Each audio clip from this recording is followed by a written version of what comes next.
Mesa Redonda, marketing digital en mercados internacionales. What's next for digital marketeers?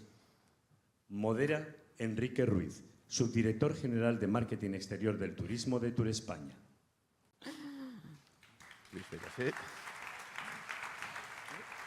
Ahora, buenos días a todos. Es un placer moderar esta mesa, donde vamos a hablar de marketing digital y tenemos a 4 ponentes excepcionales, 4 directivos de 4 multinacionales que trabajan muy directamente en el sector turístico y 3 de los cuales son partners directos de Turespaña. La mesa va a ser en inglés, que es una novedad de este año en la convención, así que I'm going to switch to English for the benefit of our non-English speakers, and there will be interpretation throughout the session. So let's kick it off. Andrew van der Felz. Andy is the Global Senior Director of Business Development at Expedia Group Media Solutions. He works with agencies, DMOs such as Turespaña, hotels and airlines. And before joining Expedia, Andy was director of the Netherlands Tourism Board in the UK. That's where we met. I was representing Spain. So he has a DMO background. Andy, welcome. Elena Rodríguez works for Accenture. Accenture is, as you all know, is a multinational that is now very focused on digital transformation of large organizations. She's also working with us, they're advising us in our transition to a new marketing tech stack. Elena, welcome. Thank you. Justin Reid. Justin Reid is the Director of Media, Destinations and Hotels and Growth at TripAdvisor. Justin has been on TripAdvisor for the last 10 years, and also, as Andy, he has a background in DMOs. He used to be the digital marketing director of Visit Britain, so he knows a thing or two about the subject we're going to discuss. And last but not least, Alejandro Domínguez. He's the Senior Director of Digital Influence for Europe at Llorente y Cuenca. Llorente y Cuenca, as you all know, is a multinational, Spanish multinational that works advising companies on communication, PR, and lately also social media. They just won our social media contract. You'll hear more about it this evening in our presentation. And he's advising us, Turespaña, on how to stand out in the global arena of influence and social media. So guys, let's kick it off. The first question is about digital marketing, and digital marketing is a discipline that is in constant flux. It's always changing, there's always new technologies. We are all catching the last shining object, and the last shining object out there is artificial intelligence. We're gonna talk a little bit about AI, and you are all involved in AI in your company. So Andy, Expedia was the first OTA, to my knowledge, to launch an an AI assistant. Actually, you have Sam Altman, the founder of ChatGPT, on the board, so you had a couple of years advantage. How has been the experience so far? What are the learnings? We are also launching our own artificial intelligence assistant at Spain Info. We're going to present it. Jorge is going to present it in a few minutes here. What are the learnings for all the DMOs and companies out there that are planning or working on artificial intelligence? Okay. Yeah, so you're right. We were the first ones to bring it onto our platform around about 2 years ago, so early 2023.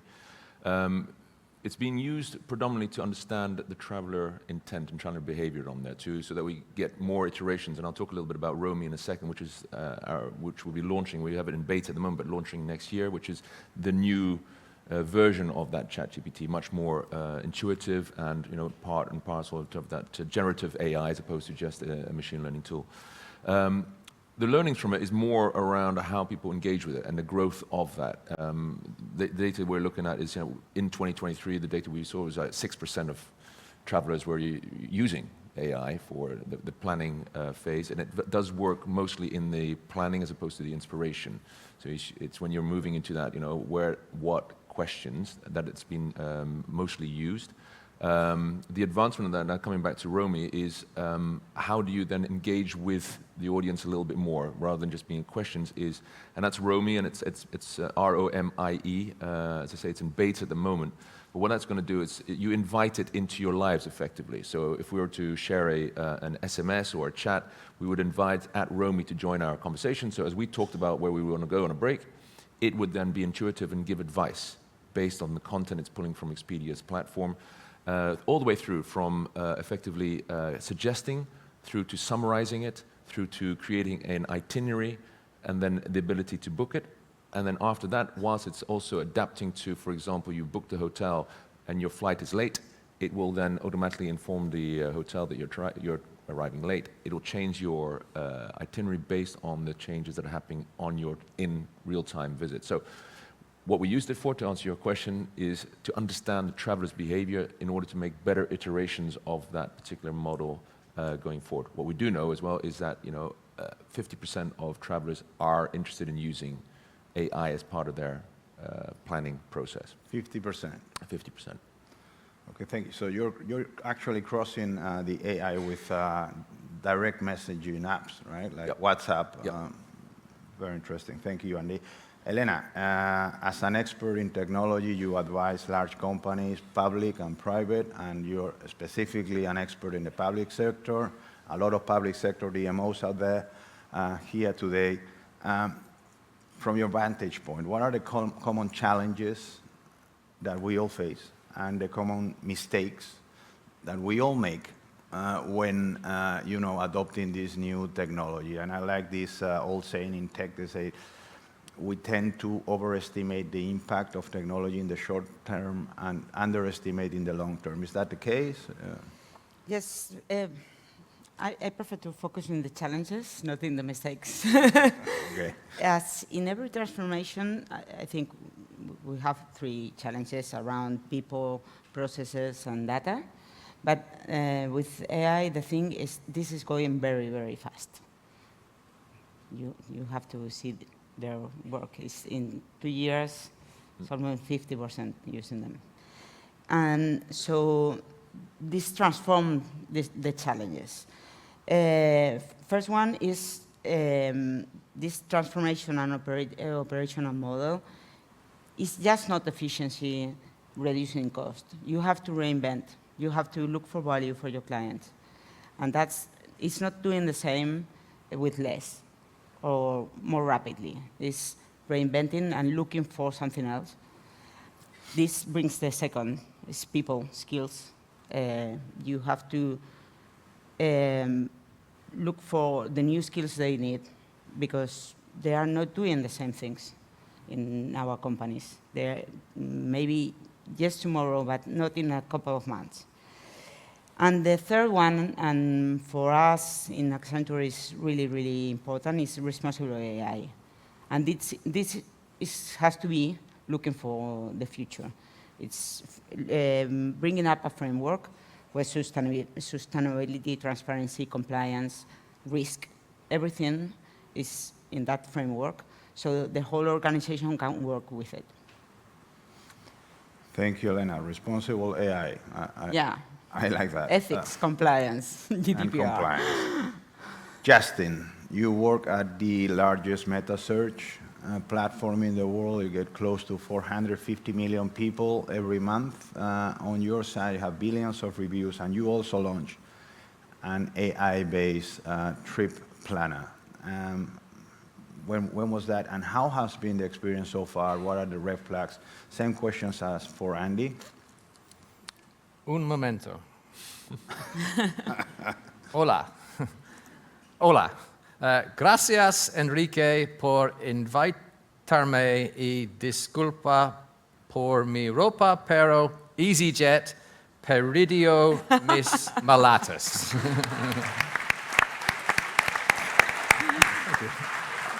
Pretty well. That's my only Spanish. So AI and how we're using it. A couple of real top-level stuff. I don't want to repeat what Andy said, which is great, and about the compliance. So we launched our AI planner round about the start of the year. And there's 2 stats that have really jumped out at us. one good, one not so good. The first one is that those that use the AI planner, so in other words, you would go in, you'd say, I want to go to this type of destination, I'm interested in this type of stuff, golf, gastronomy, I'm traveling on my own, I'm traveling with a family, I'm traveling with a pet, I'm traveling, single, whatever it might be, and I'm interested in these types of things, and I want to surface, untold gems. And we use the AI to look at all the reviews that are left by people who fit into those segments, pull the reviews together, pull them into an itinerary, 1 day, 3 day, 5 day, and we've found that those people that use this AI planner really love it, okay? Now, the number we got back was 15, right? 15, and we thought 15%. So they were 15% more likely to share that itinerary, to go through and book that itinerary, than the normal thing. And then we looked again, no, it's not 15%. 15 times more likely to do this than those that don't use it. So that's the good side, and that tells us that people want two things: simplicity, in other words, let AI do the hard work for you, but also they want to, like the same old thing, they want to take the worry out of travel planning. They want to think, right, this itinerary that's been put together for me, it's bespoke, it's exactly what I'm asking for, and it's putting together the best things about TripAdvisor reviews. So that's the good side of it. The bad side of it is the adoption rate. So the adoption rates are still in single digits in terms of the number of people who are going on to use it. And one of the A/B tests that is currently underway is, we called it Use Our AI Planning Tool, right? Ooh. People were a little bit like, ooh, AI, I'm not sure about that. And it was an A/B test, and we branded it Find Your Perfect Itinerary. Didn't mention AI planning, didn't mention anything like that. And the adoption rates through saying to someone, not use AI, but secretly enjoy the benefits of AI, that's what's got people really keen to use it, keen to share it, and keen to come back. So I think it's great and that it's simplifying the planning process, but right now, we just got to look at the numbers. More than 90% of people aren't using it. So how do we get more people to see the benefits of it, and then see how it cascades down through a wider user base? Thank you, Justin. So we got a first takeaway from this session. Adoption is going to be a challenge, and we know that at Turespaña. But guys, you're 2 years and 1 year ahead, respectively, and you're still struggling with that. Alejandro, welcome. You're a digital marketer and an expert in communication, social media. All these sectors are being already heavily impacted by AI.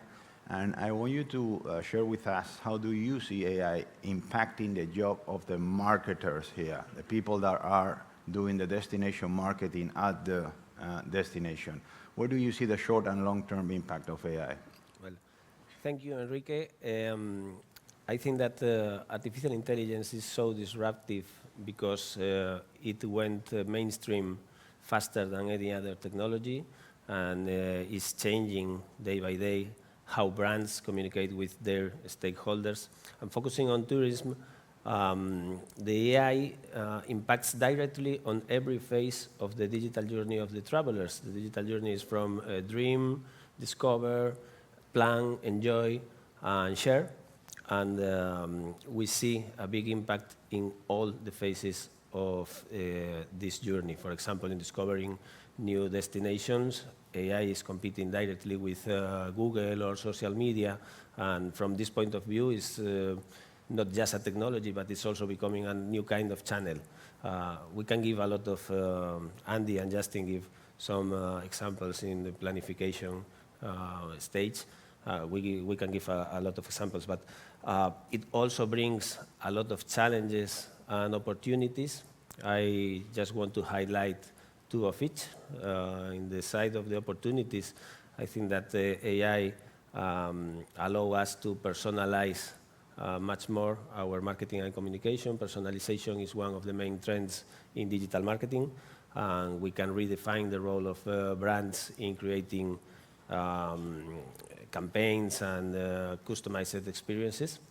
Another big opportunity for me is the cost reduction that democratize the digital marketing for companies that have smaller budgets. And in the other hand, as challenges, I think that, first of all, we need to use, or we have to use AI to boost our creativity, not to limit it. We need to embrace the concept of co-pilot instead of autopilot. And finally, and most important for me, is the big challenge that we face against fake news, misinformation. As marketers and communicators, we need to create and follow ethical codes. And I used to say that we need to follow the Uncle Ben advice from Spider-Man.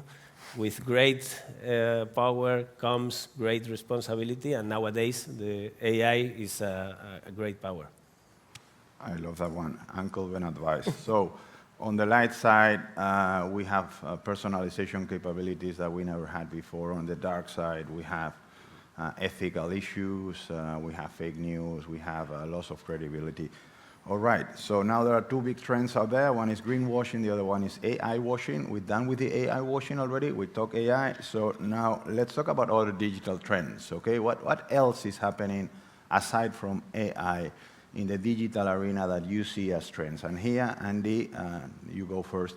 You can talk about customer behavior, how are people booking their holidays right now, how many sites do they visit, how should we approach targeting our customers that obviously, as we heard several times this morning, our job right now is no longer customer acquisition as such, it's qualified customer acquisition. We want people that travel off the beaten track, off season, with a conscious and responsible behavior.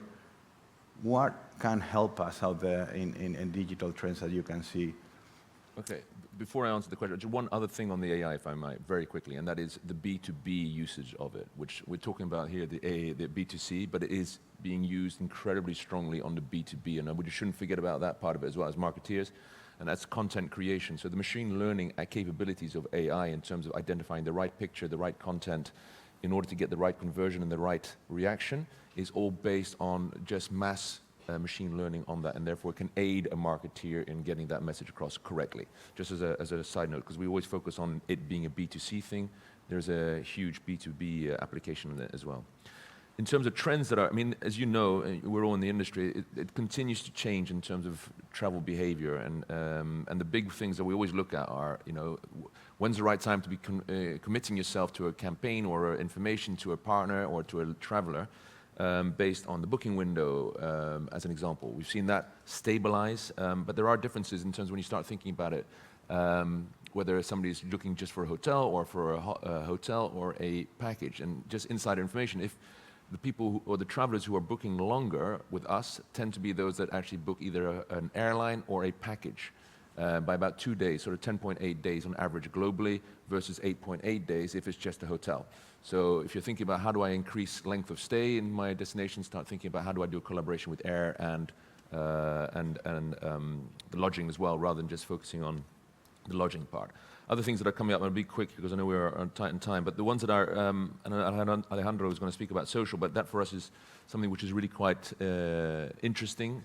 It always was in the path to purchase high, the inspiration piece, but we are now seeing that and actually helping it get towards more at the consideration and booking phase. So actually using influencers, and we think about how we can actually get influencers rather than the one to many is the many to many, to get, you know, all of us are influencers, and how can we use us all in order to get that message about where to go and where to travel across through our platforms. 141 websites or page visits before you travel is the average at the moment. It's 141. 141 websites. Site page visits. All right. 45 days prior to traveling. The big thing on that is, and I'll summarize it, is there's more content than ever out in the ecosystem, which equals more indecision. So when we compare the same research we did in 2017 and today, there's much more content. It was about 120 at the time, so 20% more, and indecision has gone up untold amount. The majority, 60% of people who come to our platform, do not know where they're going to go. They know what they want to do. Yeah.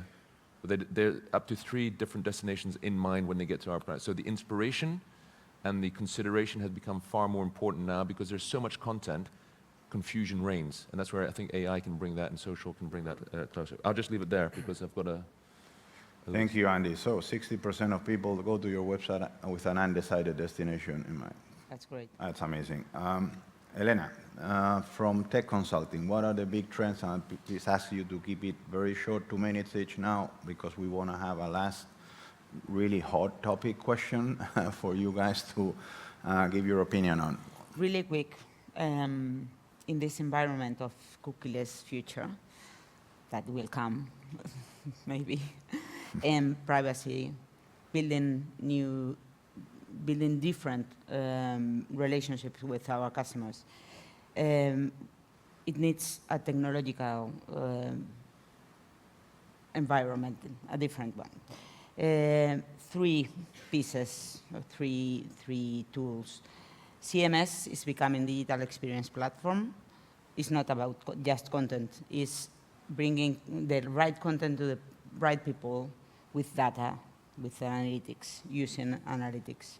So this digital experience platform is the evolution of the content management systems that everyone here use for websites. Second one is automating marketing campaigns. If you use nicely data and analytics, you can start doing these journeys, these strategies, these real-time changes. Is not the future, it's right now happening. And in the third place, customer data platforms. This centralizes data from customers and not customers, from transactions, from social media, giving a golden record, and this gives really good information to do this personalization, to this real-time segmentation. And also, a CDP has to improve your commitment with GDPR and privacy. Thank you, Elena. So we're moving to a very highly complex ecosystem with different moving parts, CDPs, DXPs, etc. Now we're doing the that. data has to drive the data, everything. etc. Justin, quicker. Customer journey. They see his social media, they research it on our platform, they book on Andy's, and Accenture makes sure we do it all in a compliant way. Yeah. But what I would say is the real segmentation of who are you going after? Who do you really want to come to, like Spain or to the islands and stuff like that? The bucket and spaders, the people who were all on the EasyJet flight, they're coming anyway, right? They're coming anyway.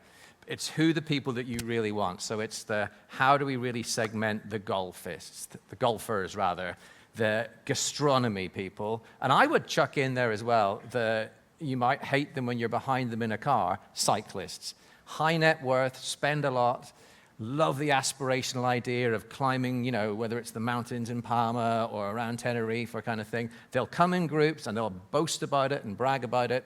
And they're the right type of tourists who are coming in who will want to spend a lot of money. So I think segmentation and really going after who the difference makers to the economy is going to be. Because like I say, the package holiday people, they're probably coming anyway. Fully agree. Alejandro, same question for you. Well, you know that this is an ever-evolving landscape, but I can highlight 5 trends that are transforming how brands communicate and interact and engage with their consumers. The first one, for me, is the entertainment. We are shifting from using social media to socialize to using it for entertainment. For example, nowadays, the main competitor for Netflix is not the conventional TV, it's TikTok. We are fighting for the consumer attention. And in tourism, we can use it by showcasing destination, using digital video to inspire new travelers, for example. Second one is authenticity. The people, consumers and travelers are seeking for authenticity. So we need to share real stories, to use real user-generated content, etc. The third one is the sustainability. We see an increasing concern about sustainable travel options. So the marketing that highlight sustainable initiatives will differentiate more in this crowded market. The next one is that we need to put face and eyes in your communication if you want to be influential. The social media is a place where people talk to another people, so if we want to join in that conversation, we need to use people to boost user-generated content, to use influencers, micro-influencers, key opinion leader, etc. And the last one is about personalization, as I said before, but balanced with the data privacy. We have a lot of possibilities now because of the technology to personalize more and more our campaigns, our experiences, but we have to keep the eye on the increasingly concern about data privacy. So summarizing, if you want to succeed now in digital marketing and social media marketing, we need to act as an entertainer, we need to be authentic, be sustainable, put face to our communications, and personalize as much as we can our communications, but always respecting and keeping the eye on the data privacy. Thank you, Alejandro. So we have 3 minutes 30 to finish, and I had this big question at the end. We have had a hot summer in Spain and other parts of Europe, the limits of over-tourism, demonstrations, some places we have massification. We are dealing with extreme success here in Spain, and how we manage that success will define how we move forward as a leading destination country. This is an open question. In 1 minute, who will be bold enough to give us some advice on how to manage success in Spain and how to redirect flows of people to the places we want at the time we want and do what we want to do? I can tag team it with Justin a little bit in terms of how we think about it, in terms from OTA and from what you're saying. I think in general, it's an education piece, right? And to the point that Justin made about cycling and the value that they bring, decisions need to be made in terms of who you want to arrive into your destination. Yes, the buck and spade will continue to come, but that will dissipate over time as well as you focus on changing the dynamic of who is traveling into your destination. Ignoring it is not an option. You have options for seasonal and regional, but you're just adding more people to other parts of the year and not tackling necessarily the challenge of the summer. So you have to have a dual-pronged approach, which is how to manage the summer season in terms of who you want, and then push for people to travel outside. And ultimately, it's quality over quantity that you really want to... That's just a broad view on the subject, and obviously tools to do that. I don't know if Justin, you know. I'll back up the fact that Andy backed up what I said, but I think it is exactly that. It's who do you want? Who do you want to be filling up the hotels? And if you can get the right person in there, you don't have to worry quite so much about the numbers. If your RevPAR is higher and they're spending more, they're not all about all-inclusive buffets and things like that. They're spending money in local cafes, they're spending money in local shops kind of thing. That is the person that you really need to go. So find out what that person looks like and use lookalike audiences to make sure that anything that you're spending, anything that the Spanish taxpayer is spending in terms of that marketing money is going against the people that will make the difference to what it is you're trying to achieve, which is less but more. Less people, but more revenue to the country. Less but more. I like that one. Yeah. Just one, you need to be aware you're in a very competitive environment. It is not just Spain that's doing this, but pretty much most destinations around the world are all focusing now on length of stay, quality over quantity, spending more, and traveling in the down season. So it's a very competitive, and more destinations are coming into that mix. So that high quality traveler is going to be a hot property in fighting over those travelers around the world. Well, thank you, guys. So a lot of takeaways. Thank you very much. It's been a very interesting session, a lot of takeaways, and just some that come to my mind, increased competition, increased marketing capabilities, AI threats and opportunities, a more complex digital ecosystem, the speed of and the pace of change accelerating, and all this should help us deal with the challenge we have is to move towards a more sustainable and qualitative tourism. So thank you very much, everyone. They will stick around for, I think, a couple of hours if you want to ask questions. We don't have time for questions, sadly. But thank you very much for attending, and thank you guys for a fantastic panel. Thank you. Thank you.